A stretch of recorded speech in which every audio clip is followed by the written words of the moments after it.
Hello everyone, आज हम देखेंगे यूपीएससी 1995 का प्रीवियस ईयर पॉलिटी का क्वेश्चन है।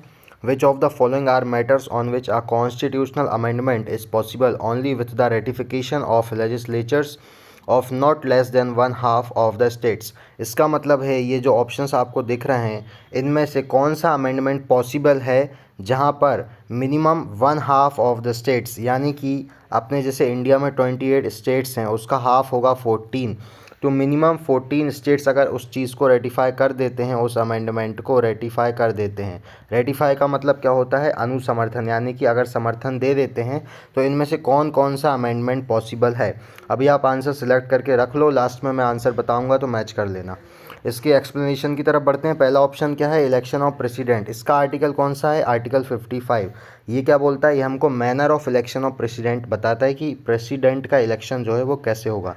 लेकिन उसके पहले आप समझो आर्टिकल 368। आपको पता होगा अगर कॉन्स्टिट्यूशन में हम अमेंडमेंट करना चाहते हैं किसी भी प्रकार का तो हमको आर्टिकल 368 का ही यूज़ करना पड़ेगा। यही आर्टिकल हमको पावर देता है कॉन्स्टिट्यूशन में किसी भी तरीके का अमेंडमेंट को करने का। ठीक है, यह होता है आर्टिकल 368।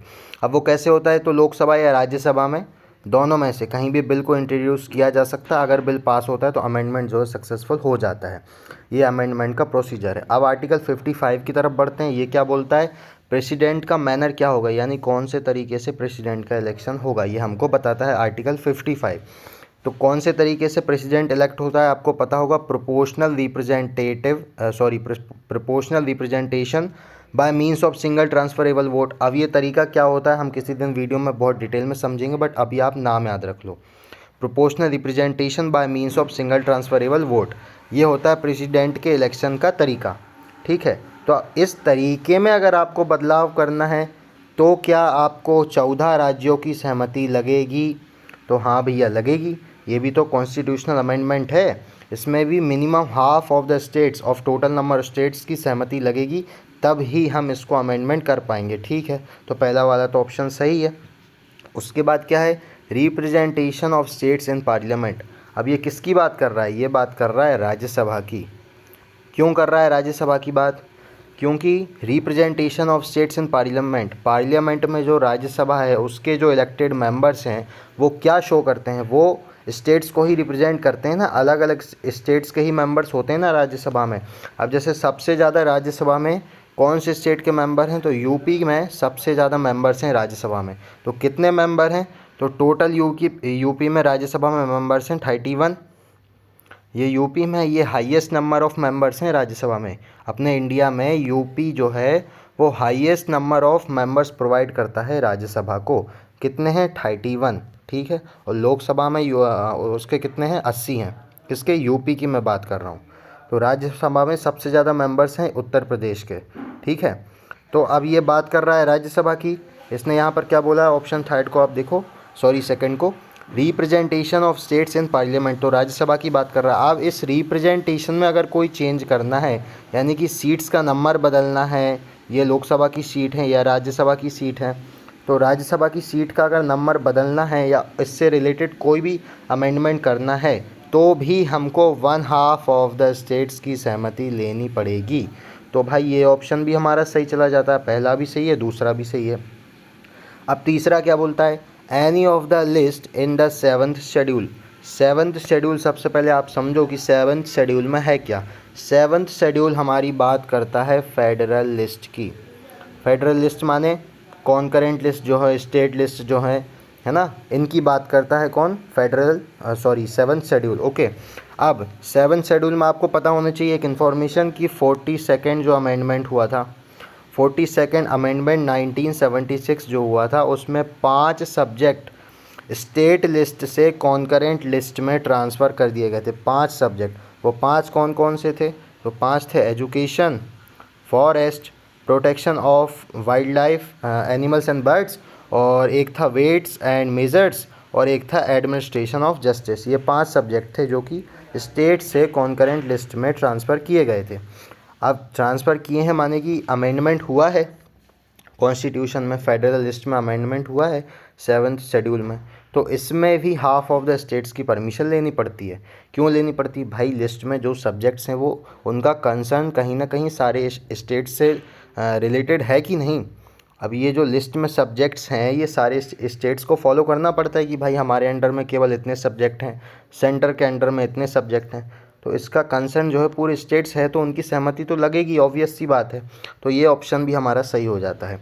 अब लास्ट ऑप्शन क्या बचता है, abolition of legislative council of state, यानी कि कोई भी स्टेट में अगर लेजिस्लेटिव काउंसिल है उसको हटाना है तो वो अमेंडमेंट अगर होगा तो उसमें भी क्या 1/2 ऑफ द स्टेट्स की सहमति चाहिए रहेगी। तो आइए देखते हैं। अब अबोलिशन ऑफ लेजिस्लेटिव काउंसिल, सबसे पहले समझ लेते हैं कि लेजिस्लेटिव काउंसिल का आर्टिकल कौन सा है। उसका आर्टिकल है 171। आर्टिकल 171 डील करता है लेजिस्लेटिव काउंसिल के बारे में। अब वो क्या बोलता है वो भी आप समझ लो। देखो क्वेश्चन एक है लेकिन अपर कॉन्सेप्ट बहुत सारे, उस क्वेश्चन में जो ऑप्शंस हैं उनके कॉन्सेप्ट को भी क्लियर करते चलेंगे। आर्टिकल 171 है। अब ये क्या बोलता है कि state shall not have more than 1/3 of the total strength of state assembly and not less then 40 members. इसका मतलब क्या है भाई, समझो एक उदाहरण के तौर पे समझो, जैसे उत्तर प्रदेश है अपना, है ना, इसमें लेजिस्लेटिव असेंबली में टोटल मेंबर्स हैं 403। यूपी की जो लेजिस्लेटिव असेंबली है उसमें टोटल मेंबर्स हैं 403। अब आर्टिकल 171 क्या बोलता है कि भाई अगर यूपी में लेजिस्लेटिव काउंसिल बनती है तो उसमें मिनिमम 40 मेंबर्स तो होने ही चाहिए। ये है मिनिमम स्ट्रेंथ, इससे कम नहीं हो सकते। और मैक्सिमम कितने होने चाहिए, मैक्सिमम ये 403 जो है इसका 1/3, तो 403 का 1/3 लगभग 134 आएगा ऑलमोस्ट। यानी कि ये मैक्सिमम लिमिट है मेंबर्स की, किसके मेंबर्स की, लेजिस्लेटिव काउंसिल के मेंबर्स की, कि भाई लेजिस्लेटिव काउंसिल में मिनिमम होने चाहिए 40 और मैक्सिमम होने चाहिए 134। यानी कि इन दोनों के बीच में ही नंबर हो सकते हैं। क्यों, क्योंकि टोटल स्ट्रेंथ 403 है यूपी की लेजिस्लेटिव असेंबली में, तो उसमें 40 से कम तो होनी ही नहीं चाहिए, चाहे कितनी भी स्ट्रेंथ हो यहाँ पर, उससे मतलब नहीं करता है। लेकिन इसका 1/3 यानी कि 134 मेंबर से ज़्यादा नहीं हो सकते हैं यूपी की लेजिस्लेटिव काउंसिल में, समझे। इसीलिए यूपी की लेजिस्लेटिव काउंसिल में कितने मेंबर्स हैं, 80। अब ये 80 देखो, ये 40 से ज़्यादा हैं, रूल के अकॉर्डिंग 40 से कम नहीं होने चाहिए, ठीक है, ये रूल तो सेटिस्फाई कर रहा है।